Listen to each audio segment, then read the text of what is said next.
The city sparkled that evening as though heaven itself had spilled its jewelry across the streets. Strings of golden lights draped from lamppost to lamppost, weaving a canopy of warmth against the brittle bite of December air. Shop windows glowed with reds and greens, snowflakes clung to glass panes, and somewhere down the block, a choir's voices rose in harmony, singing carols that melted into the night. It was Christmas Eve, and the world seemed dressed for joy.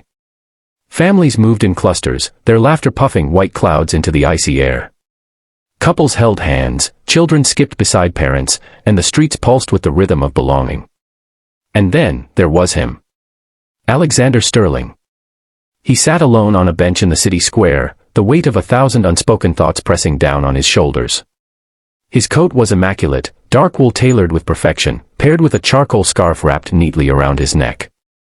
Expensive leather shoes rested against snow that had been cleared from the sidewalk earlier that day. He looked every inch the powerful CEO that magazines wrote about. Yet no article, no feature, no glowing financial review had ever captured this moment, the most successful man in the city sitting alone in a park while the world celebrated without him. The bench was cold beneath him. He didn't mind. He had grown used to cold things, cold boardrooms, cold contracts, cold dinners eaten alone at tables too large for one man. The snowflakes drifting down did not sting half as sharply as the emptiness he carried inside. 10 years. That was how long it had been since Alexander last spent Christmas with someone who cared. A decade ago, things had been different. His parents had still been alive then, before time stole them away. His younger brother, estranged after bitter arguments over family business, no longer called. His fiancée, the one he had imagined forever with, had left him when she realized his heart belonged more to his empire than to her. Work had been the excuse. Work had been the shield. And work had been the prison. Tonight, like so many nights before, he found himself watching the world from the sidelines. The CEO who owned towering buildings and signed million-dollar deals was invisible in the middle of the crowd. People brushed by him, too caught up in their own happiness to notice the loneliness sitting a few feet away.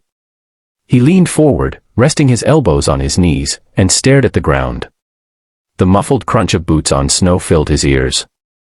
The faint scent of roasted chestnuts drifted from a vendor's cart nearby, teasing him with a memory of a time when his mother had bought him a bag of the warm treats. He hadn't tasted one in years. The bitterness in his chest threatened to choke him. And then, he heard it. The lightest of voices. Clear, innocent, and curious. "Mister, do you want to have dinner with us?" Alexander's head lifted slowly, almost unwillingly, as though the voice had been imagined. But no, it was real. Standing just a few feet away was a little girl, no older than 5. Her cheeks glowed pink from the cold, and her golden curls tumbled out from beneath a gray knit hat topped with a fuzzy pom-pom. She wore a deep red coat that looked a size too big, mittens that swallowed her tiny hands, and boots that left clumsy prints in the snow. In one hand, she clutched a small paper bag, folded neatly at the top as though it held something precious. She stared at him with wide blue eyes, not with fear or hesitation, but with the raw curiosity of a child who saw sadness and wanted to fix it. For a moment, Alexander forgot how to breathe. No one had spoken to him like that in years, so simple, so direct, so filled with warmth. His throat tightened. "Excuse me," he asked, his voice rougher than he intended. The girl tilted her head, as though surprised that he hadn't understood her the first time. She repeated carefully, each word deliberate. "Do you want to have dinner with us?" Her mittened hand pointed across the park, toward a cluster of people. A woman, her mother, no doubt, stood there, holding a bag of groceries, glancing around in alarm now that she realized her daughter had wandered off. The woman called out, "Lucy. Come back here." Lucy. So that was her name. Alexander shook his head lightly, almost smiling at the absurdity. "I don't think," he began, but the girl interrupted him. "You look lonely," she said with the blunt honesty only children possessed. "Nobody should be lonely on Christmas." The words pierced through him sharper than the wind. Nobody should be lonely on Christmas. His instinct was to brush it off, to retreat into the safety of distance. "That's kind of you, but I'll be all right," he said. Yet even as the words left his mouth, he realized how hollow they sounded. Lucy blinked at him, clearly unconvinced. "My mommy makes good dinner," she announced proudly, as though this was an irrefutable reason he should come. She lifted the little bag in her hand and added, "And I saved you a cookie." Alexander's chest tightened. He looked at the paper bag, then back at the child's hopeful expression. He hadn't been offered a cookie on Christmas Eve since he was a boy. The simplicity of it, this tiny act of kindness, threatened to break the walls he had built for years. Before he could respond, the mother finally caught up. She looked flustered, cheeks red from the cold and embarrassment. "Lucy, sweetheart, you can't just..." Her eyes flicked to Alexander, and recognition sparked. She had seen his face before, surely, in the news or on television. But she said nothing about it. Instead, she gave a polite smile. "I'm so sorry if she bothered you." "She didn't bother me," Alexander said quietly.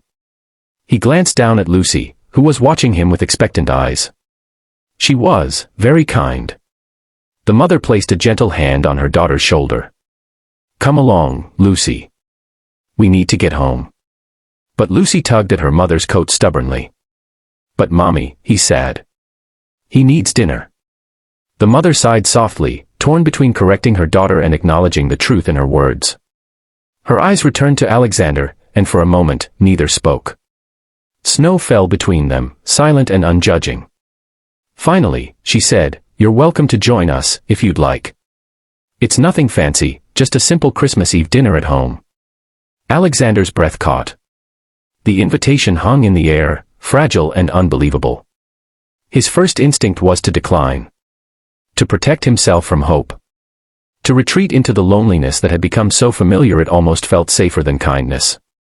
But Lucy's small face shone with such determination, her eyes wide with innocence, her little hand still holding out the paper bag as though it were the most important offering in the world.